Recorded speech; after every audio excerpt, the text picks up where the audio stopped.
British sport fans have been very busy the last month with historic sporting festivals like the Ashes and Wimbledon, and now they are ready to welcome another great sporting event this week. For the 73rd time, Formula 1 is ready to return to the place where it was born, with the 2023 British Grand Prix scheduled to be held this week at the iconic Silverstone Circuit. Even after 7 decades, it still remains as one of the most popular racing events in the Formula 1 calendar, with the same excitement that it's owned since the beginning. Even in a boring Formula 1 season, Silverstone had the capability to add some energy to the whole calendar with its dramatic and unexpected scenarios. Will it be capable of delivering the same excitement this year as well? Let's do an analysis before the event to watch it with a more deeper understanding. But before starting the analysis, hit the subscribe button and smash the bell icon for more exciting updates.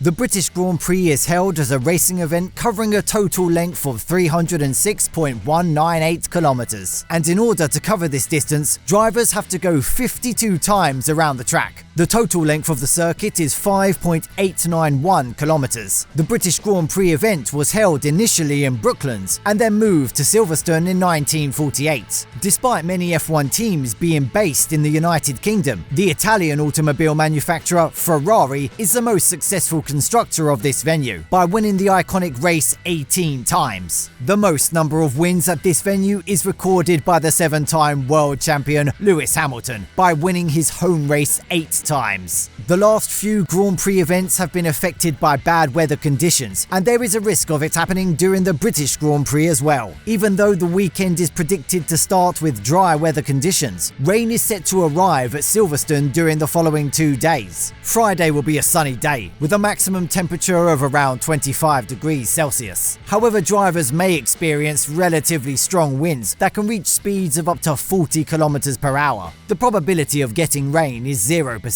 That means drivers can enjoy 2 full practice sessions without any disturbances. But there is an 80% chance of getting rain on Sunday, and the wind velocity may increase up to 50 kilometers per hour at some time intervals. The maximum temperature will be 22 degrees Celsius during the FP3 and will rise to 25 degrees in the evening. With the nature of the track, teams can experience considerably higher tyre degradation on this iconic track. So, the one-stop strategy will not work here, and two-stop strategy will be the most attractive solution if wet weather conditions doesn't come into play. This track is composed of long, high-speed corners, which put some extra stress on Pirelli rubber sets, resulting in a higher degradation. When analysing data from nearby history, medium compounds is the best choice for the best results here. Starting with medium and then going for medium and soft respectively will be the most optimum solution here, as it is dangerous to start with soft under high fuel conditions, as there is a chance of graining due to the lower grip levels after Saturday's rain. If teams prefer a one-stop strategy in such a bad qualifying scenario, then starting with medium and switching to hard around lap 25 will be a handy option.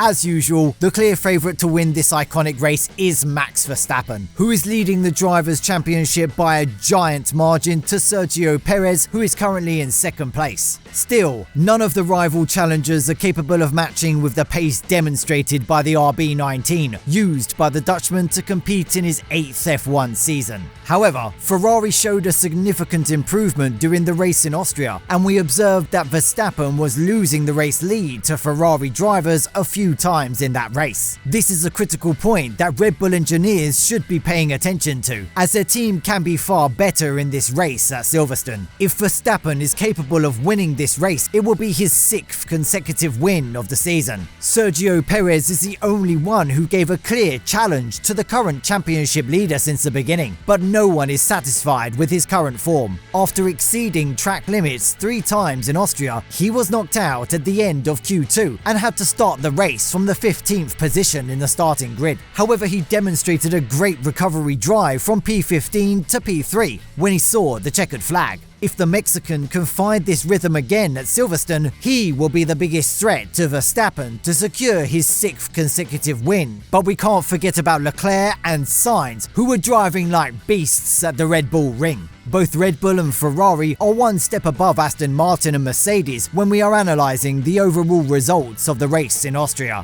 But both teams have to do something before the race in Silverstone, as this is a very important race for both teams for different reasons. Running with British colours, this is a home race of the Aston Martin team, and they need at least a podium finish here to impress their British fanbase. On the other hand, the Mercedes racing lineup is totally made up of British drivers, and British fans are surely expecting a victory from Hamilton, despite his current form, or Mercedes, as they have some serious issues with the current championship leader Verstappen. The two-time world champion was the clear favourite to win the race at Silverstone last year as well, but unexpected damage to his floor by a piece of debris opened the chance for Carlos Sainz to record his first ever victory in a Formula 1 championship. So why can't we expect at least such a dramatic scene on this iconic track, despite the current form of Verstappen and Red Bull? Can Hamilton deliver something special, ending the 5 consecutive winning streak of Verstappen? Share your thoughts in the comment section below.